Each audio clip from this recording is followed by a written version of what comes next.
बात करते हैं ईरान की।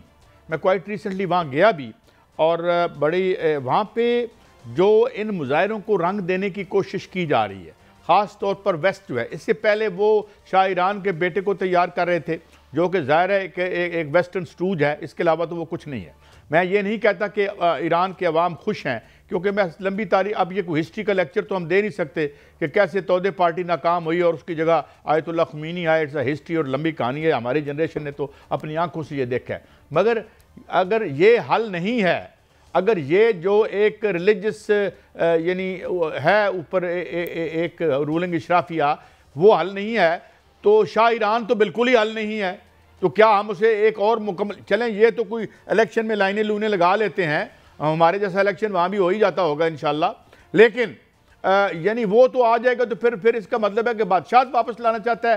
खैर उनको, उनसे तो कोई बैद नहीं है, वो तो मोनार्कीज़ और मार्शल लॉ को मगरब वाले सपोर्ट करते रहे हैं, but this is not the solution.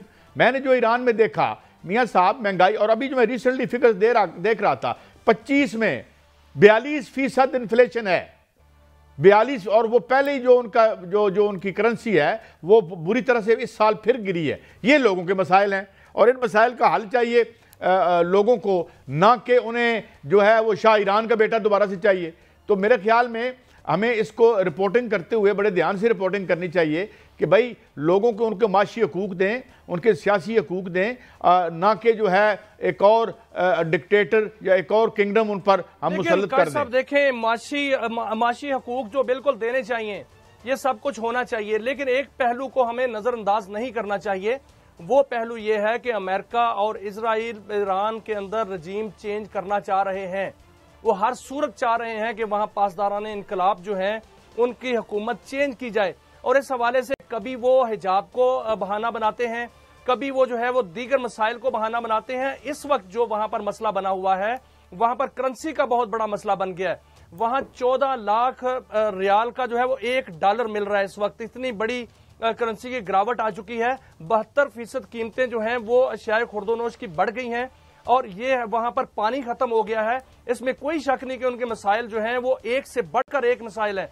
लेकिन वो ईरान के जो सदर हैं उन्होंने बाकायदा तौर पर मुज़ाकरात की बात तो की है, लेकिन जिस तरह हंगामे फूट रहे हैं वो अगर आउट ऑफ कंट्रोल हो गए तो इसमें कोई शक नहीं कि 2025 में बहुत बड़ी कोशिश हुई थी कि ईरान में जो है वो रजीम चेंज की जाए। 2026 में भी ये बड़ी कोशिश हो सकती है। अगर ये ना हुआ तो फिर इजराइल और अमेरिका दोबारा हमला करने की धमकी दे रहे हैं, और हो सकता है कि उसके बाद जो है ईरान पर हमला करने का जो है वो भी प्रोग्राम बना लिया जाए, क्योंकि ये भी उसमें जो है वो कहा जा रहा है ईरान इंटरनेशनल मीडिया की जानिब से भी, और थिंक टैंक जो है अमेरिकन वो भी कह रहे हैं। और इसमें नजर ये आ रहा है कि इस वक्त जो हंगामे फूटे हैं उसमें उन्होंने जो दुखती रग है वहां के अवाम की, वो माशी मसाइल है, वहां के जो समाजी मसाइल हैं, वहां माशी मसाइल को लेकर जो है वो ये मामला हंगामे जो है वो फूटे हैं। लेकिन वहां जो पानी के मसाइल हैं वो भी बहुत ज्यादा है। ईरान की हुकूमत को भी इस पर तवज्जो देनी चाहिए, ईरान की हुकूमत पर को भी जो है वो अपनी मईशत पर बाकायदा तवज्जो देनी चाहिए। लेकिन जो अवाम है उनको भी समझना चाहिए कि उनके खिलाफ एक बहुत बड़ी साजिश हो रही है, वो अमेरिका और इसराइल कर रहा है कि वहां पर रजीम चेंज की जाए ताकि जो उनको वहां से खतरा है वो खत्म हो। अच्छा मियाँ साहब देखें ना, पानी को रिसाइकिल करें।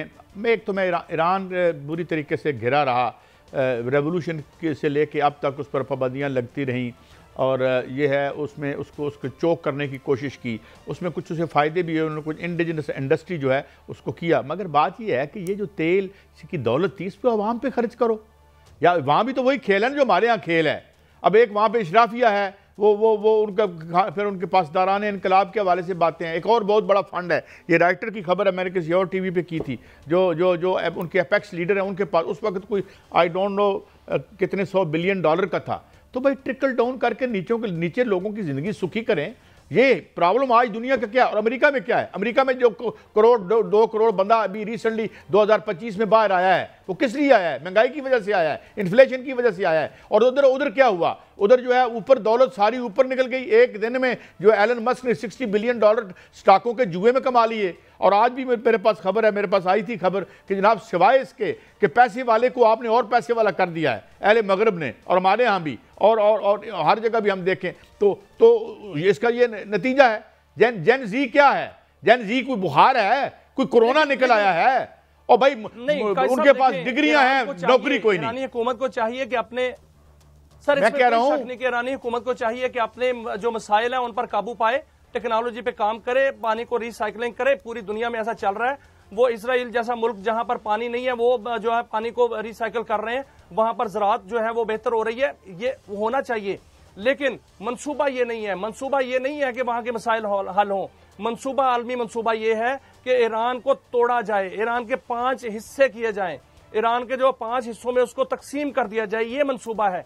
लेकिन ईरान ऐसा नहीं होने देगा। मैं पढ़ रहा था आज, जिसमें यह है कि अगर ऐसी कोई सूरत हाल बनती है या ऐसी सूरत हाल की तरफ जाता है तो ईरान जो है वो मजीद जरूर हमला करेगा और वो अपना बदला लेगा। वो ऐसा नहीं होने देगा, क्योंकि ईरान को नुकसान पहुंचना दरअसल पाकिस्तान को नुकसान पहुंचना है।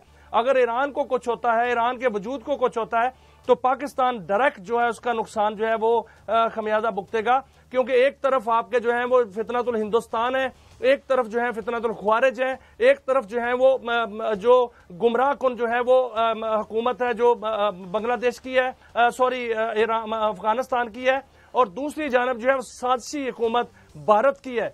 तो फिर अगर ईरान जो है वहां से डिस्टर्ब होता है तो उसका नुकसान पाकिस्तान को होगा, जो कि नहीं होने दिया जाएगा। और ईरान जो है वो इस हवाले से मुकम्मल तैयार है। ईरान ने जो मिसाइल टेक्नोलॉजी है उसमें बहुत से एडवांसमेंट जो है वो कर ली है, और जो कहा जा रहा है कि बैलिस्टिक मिसाइल अगर ईरान बनाएगा तो उन पर हमला किया जाएगा।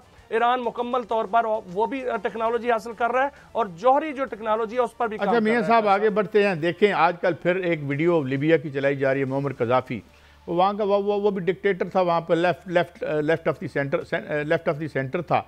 लेकिन आज अगर हम उसको देखें, सदाम जो है जिसके बारे में हम क्या कहते हैं, सदाम के दौर में हर फैमिली को एक बास्केट मिलती थी मियाँ साहब। यानी ये भी तो देखें ना, जिसमें ग्रासरी, फ्रूट और ये चीज़ें जो हैं सब्सिडाइज करती थी सरकार। उस वक्त का इराक की करेंसी की कीमत देखें, यहाँ से लोग नौकरियाँ करने इराक और लीबिया जाते थे। लीबिया इतना अमीर था, मगर ये क्या करते हैं, ये जो आलमी सेठ न्यूयॉर्क और इधर उधर बैठे हुए हैं, ये क्या करते हैं कि उन्हें पता है आप वेनेजुएला के पीछे क्यों पड़े हुए हैं। वेनेजुएला में ट्रिलियंस ऑफ डॉलर का जो है वो ऑयल है, और वो जो उसकी अपोजिशन लीडर है उसकी जरा हालत देखें। वो ट्रंप को कह रही है आ जाए, हम बहुत सारा ऑयल है यहाँ पे, हम आपको पेश कर देंगे, सिर्फ निकोलस मदुरो को हटा के तो मुझे बिठा दें। मतलब ये एक तो ये देखें। अच्छा, उसको नोबेल प्राइज़ की तो कोई औकात, वैसे तो आजकल की दुनिया में सरकारी इनाम लेना ही जो है वो अच्छे वही रहते हैं जो वापस कर देते हैं, लेकिन उसको इसलिए दिया गया। अब मैं सवाल ये करता हूँ मियाँ साहब कि ये पागल हो चुकी है, जो आलमी एलीट है, ये इनका दिमाग ख़राब हो चुका है।